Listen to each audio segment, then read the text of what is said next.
వీక్షక భక్త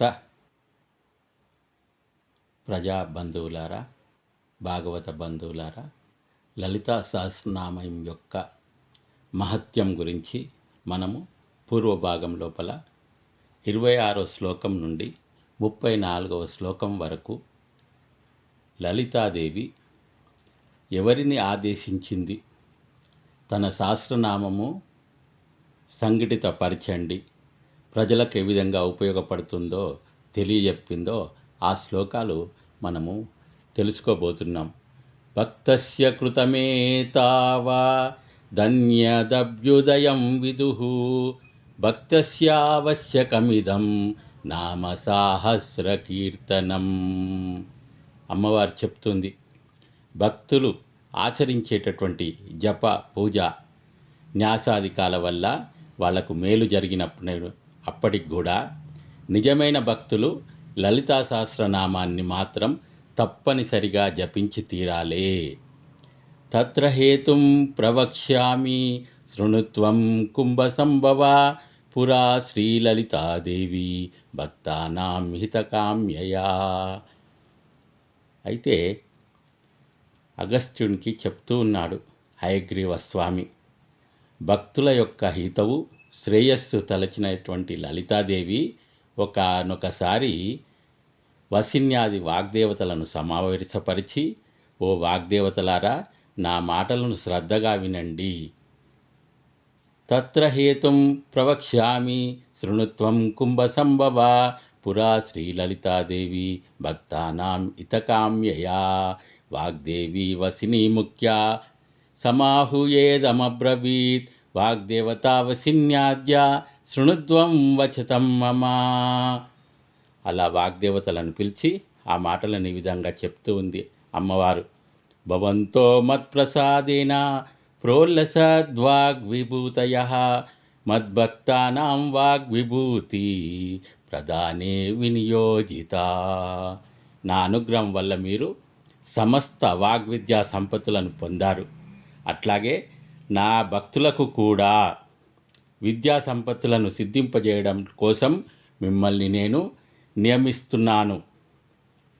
మచ్చక్రస్య రాస్యాజ్ఞ మమ నామపరాయణ మమ స్తోత్రం విధానాయ తస్మాదాజ్ఞాపి యామి వహ దాజ్ఞాపయామి వహ.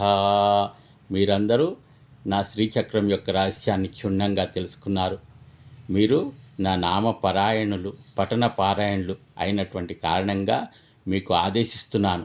ఒక స్తోత్రాన్ని మీరు వివరించండి. కురుద్వం అంకితం స్తోత్రం మమ నామ సహస్రకై ఏన భక్త్యై స్తుతాయ మే సద్య ప్రీతి పరాభవేత్. అనేకానేక రహస్యాలతో కూడిన 1000 నామాలతోటి నా స్తోత్రాన్ని ప్రకటించండి. ఏ భక్తుడైనా సరే దాన్ని స్మరించిన మాత్రం చేతనే నాకు అప్రతిహతమైన ఆనందం కలిగేటట్టుగా స్తోత్రాన్ని మీరు మలచండి. హయగ్రీవ స్వామి చెప్తూ ఉన్నాడు. లలితాదేవి యొక్క ఆజ్ఞను శిరసావించారు ఎవరు?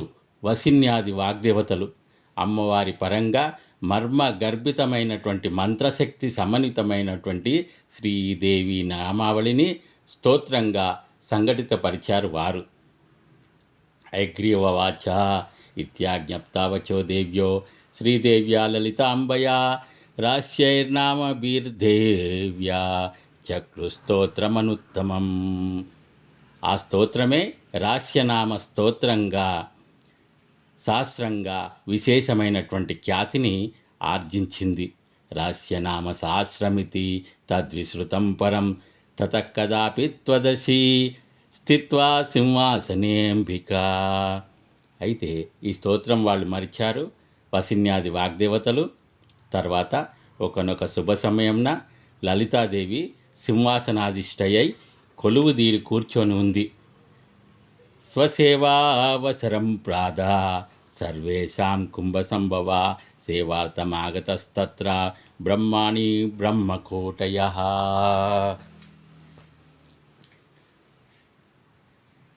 తనను ఆరాధించి వారికందరికీ లలితామాత ఇలా అవకాశం ఇచ్చిందో లేదో బ్రహ్మణి సమేతంగా బ్రహ్మాది దేవతానికం కోట్లాను కోట్ల సంఖ్యలో బిలబిలమంటూ వచ్చేశారు. లలితా స్తోత్ర మహత్యం పూర్వభాగం 50 శ్లోకాల్లో 26 శ్లోకం నుండి 34 శ్లోకం వరకు మనము వసిన్యాది వాగ్దేవతలు ఎలా లలితా సహస్రనామాన్ని సంఘటితపరిచారు, మనకు ఎటువంటి మేలు చేశారో మనము తెలుసుకొని ఉన్నాము.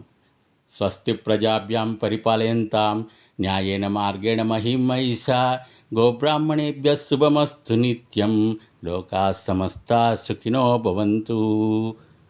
ఓం ఐం హ్రీం శ్రీం త్రైలోక్యమోహన చక్రస్వామిన్యై నమః.